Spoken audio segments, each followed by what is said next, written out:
August 24th, 1992, Homestead, Florida. Winds of 165 miles per hour.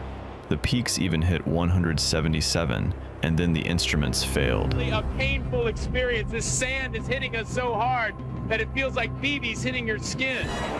A central pressure of 922 millibars, lower than most Category 5 hurricanes ever recorded.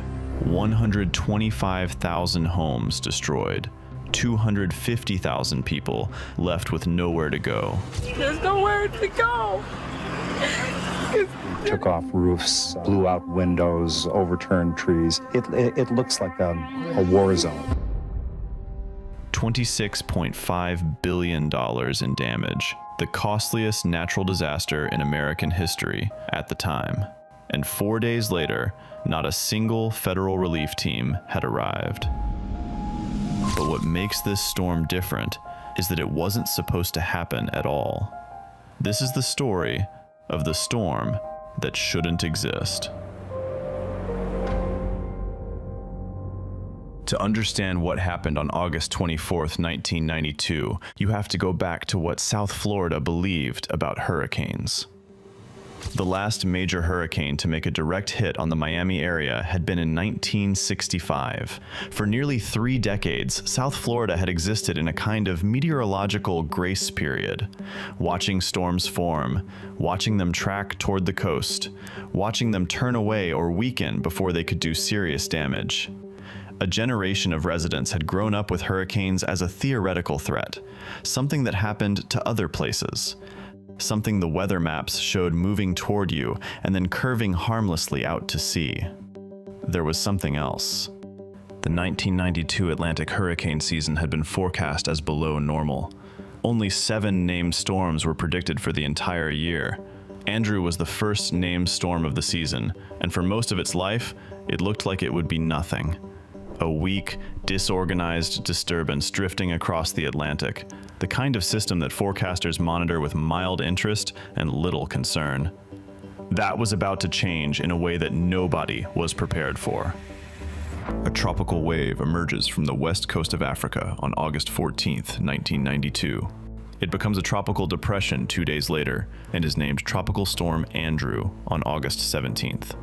For the next 3 days, Andrew drifts west across the Atlantic in an environment hostile to development. Wind shear tears at its structure. The storm cannot organize. Its central pressure rises, a sign of weakening. By August 20th, Andrew looks so disorganized that meteorologists at the National Hurricane Center begin to question whether it will survive at all. The Hurricane Center makes a decision to keep monitoring. It proves to be the most consequential weather decision of the year. On August 21st, Andrew encounters something that changes everything. A nearby low-pressure cell shifts the atmospheric environment around the storm, reducing the wind shear that had been tearing it apart. Andrew begins to reorganize, slowly at first, then with alarming speed. By August 22nd, Andrew is a hurricane. By August 23rd, it is a Category 5. In less than 48 hours, a storm that was nearly dead has become one of the most powerful Atlantic hurricanes ever observed. Its maximum sustained winds reach 175 miles per hour. Its central pressure drops to 922 millibars, among the lowest ever recorded in an Atlantic hurricane. Meteorologist Lixion Avila, on duty at the National Hurricane Center, later says that what he witnessed during those 48 hours was unlike anything in his career. The storm that nobody was watching had become the storm that nobody could stop, and it is heading directly for the most densely populated stretch of South Florida. Evacuation orders go out. Residents board up windows and load cars. The problem is that South Florida's highways, built for commuting, not mass evacuation, quickly become gridlocked, and the timing is deeply unfortunate. Andrew is fast, it is compact, and it is moving at a speed that leaves people far less time to get out than the maps suggest. Forecasters at the National Hurricane Center issue warnings that are among the most serious ever written for the Florida coast. But there is something unusual about Andrew's forecast track that adds a layer of deadly uncertainty. The storm is projected to hit the Miami metro area, a massive urban center with millions of residents. At the last moment, Andrew dips slightly south. Instead of downtown Miami, the eye wall makes landfall near Homestead, a smaller community of about 26,000 people, home to Homestead Air Force Base and surrounded by agricultural land and mobile home parks. That last-minute jog saves Miami. At 5:05 a.m. on August 24th, 1992, the eye wall of Hurricane Andrew crosses the Florida coast near Homestead as a compact, violent Category 5 hurricane with sustained winds of 165 miles per hour. A dropsonde, an instrument dropped from an aircraft into the center of the storm, records a central pressure of 922 millibars at landfall, one of the lowest pressures ever recorded at landfall on American soil. Well, this is not a sprawling, massive storm, like Katrina or Sandy, whose wind fields stretch hundreds of miles in every direction. Andrew is compact. Its hurricane-force winds extend only about 30 miles from the center, but within that compact core, the winds are concentrated to an almost incomprehensible degree. It is less like a large hand pressing down on the landscape and more like a fist driving straight through it. The results are unlike anything South Florida has ever experienced.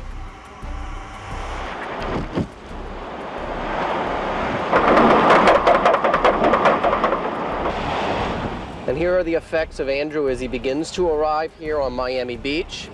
You can see the palms blowing, and then over here, you can see the sand. It's almost like a blizzard, a snowstorm of sand. Homestead is essentially erased. More than 99% of the community's mobile homes are completely destroyed. Not damaged, not displaced, destroyed. Their frames twisted into unrecognizable shapes, their contents scattered across fields and roadways for miles. The Homestead Air Force Base, one of the largest military installations in the Southeast, is devastated. An F-16? Brian, it's like someone dropped a bomb on this area. I can't even conceive it yet. Hangars collapse. Aircraft are destroyed or thrown from their stands. The base, which has stood for decades, is so severely damaged that the Air Force will ultimately decide not to fully rebuild it as an active base. It looks like an Air Force base that one might imagine was involved in some kind of a nuclear blast. I mean, the damage here is just almost beyond description. I mean, every single facility here has some major structural damage to it. An institution that survived World War II, the Cold War, and decades of Florida's hurricane seasons is effectively ended by a single morning. Across South Miami-Dade County, the damage is staggering in a way that defies easy description. It is not the surge that does most of the damage, something unusual for a major hurricane. It is the wind. Just listen to this wind. I'm going to hold the microphone right up to the open window.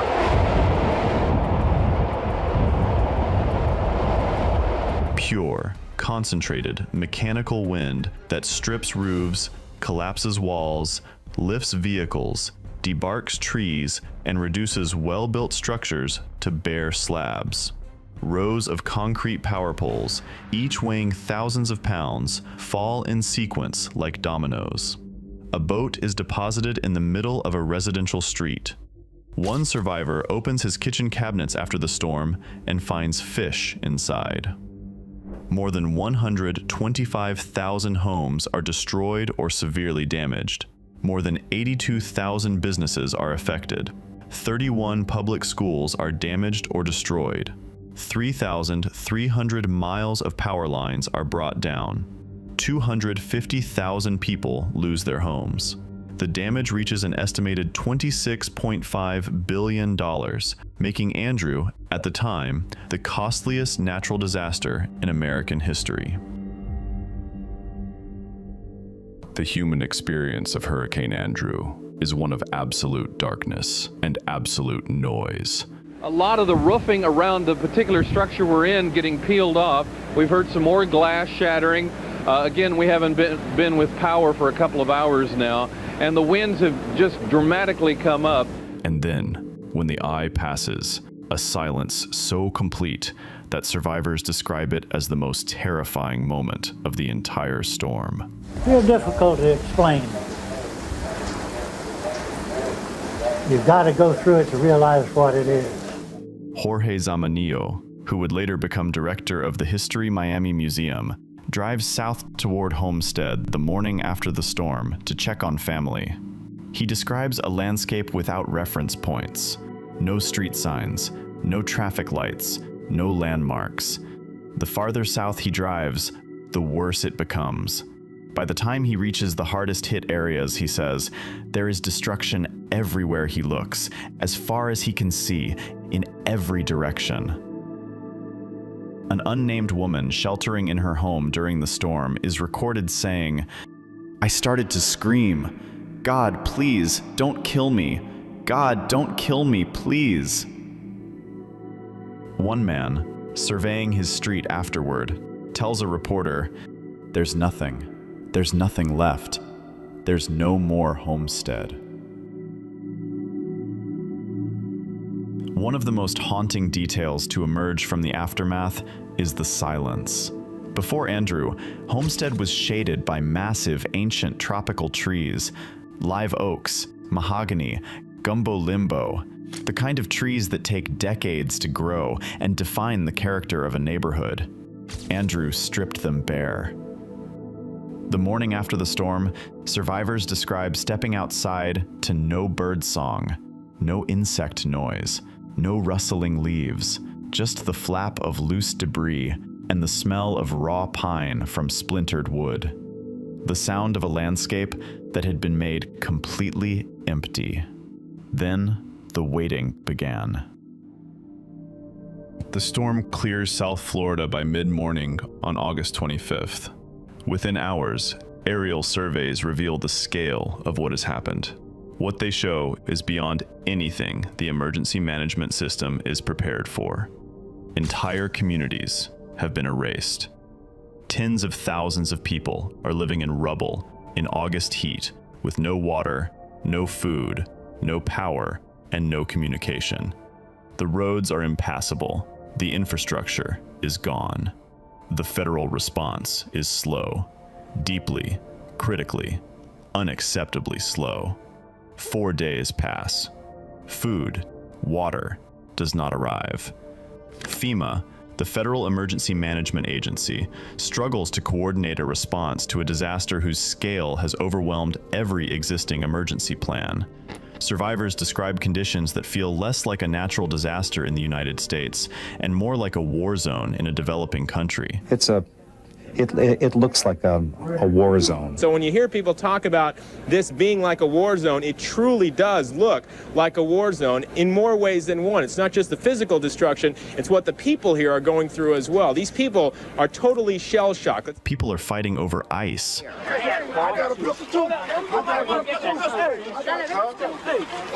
Families are sleeping in parking lots. Looters move through neighborhoods that have no police presence because the roads into them are still blocked.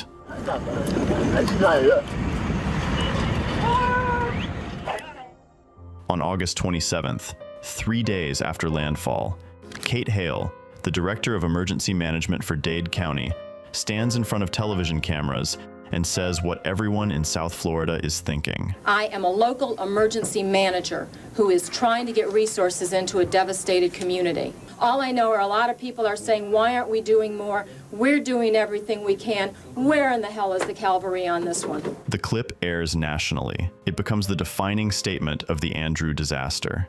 Within hours of Hale's appearance, the federal response accelerates. President George H.W. Bush flies to Florida. The military deploys. The National Guard moves in. Tent cities are established in Homestead and Florida City. But the damage to the federal government's reputation and to FEMA's credibility has already been done. The organization that is supposed to be America's first line of defense in a catastrophic disaster has been found badly wanting. Andrew would become the reason FEMA was fundamentally restructured in the years that followed. It would become the reason Florida rewrote its building codes from the ground up. It would become the reason an entire generation of emergency managers in the United States changed how they thought about response timelines, resource prepositioning, and what it actually means to be prepared for a Category 5 hurricane. 13 years later, when Hurricane Katrina struck the Gulf Coast, Kate Hale's words would echo across every newscast. The cavalry had not arrived for Andrew. It would not arrive for Katrina either. By the time Andrew dissipates after making the second landfall in Louisiana on August 26th, the total death toll stands at 65 people. The damage reaches $26.5 billion. The name Andrew is retired by the World Meteorological Organization in 1993. It will never be used again for an Atlantic storm. In Homestead, the rebuilding takes years. The mayor estimates that roughly half of the town's population simply leaves, taking whatever insurance settlements they can get and relocating north. The Homestead Air Force Base is downsized to a reserve facility, taking thousands of military jobs with it. The ancient tropical trees that defined the neighborhood never grow back during the lifetimes of the people who lost them. The city that rebuilds looks different, feels different, but something else comes out of Andrew's destruction. Florida's building codes, already considered reasonably strong before the storm, are subjected to forensic investigation. What the investigation finds is deeply troubling. Widespread corner cutting during construction, roofs not properly anchored to walls, walls not properly anchored to foundations, garage doors installed without adequate reinforcement, buildings that were supposed to be hurricane resistant but were built quickly, cheaply, and with minimal oversight. The investigation estimates that construction deficiencies are responsible for a significant portion of the damage Andrew inflicts, damage that proper building practices would have prevented. The result is the most sweeping overhaul of building codes in Florida's history. The high-velocity hurricane zone standards, a set of construction requirements among the strictest in the world, are created specifically in response to what Andrew reveals. Every new home built in South Florida after Andrew is stronger, more hurricane-resistant, more likely to survive the next storm. Hurricane Andrew is the reason the buildings standing in South Florida today are not the buildings that stood in August 1992. Hurricane Andrew exposed weaknesses that no one thought existed. In forecasting, in preparation, in infrastructure, and in the belief that it couldn't happen here. Because Andrew didn't just break records, it broke assumptions. It proved that under the right conditions, a storm doesn't have to follow expectations. It doesn't have to weaken. It doesn't have to turn away. Sometimes it goes exactly where it shouldn't. And when it does, there's nothing left to stop it.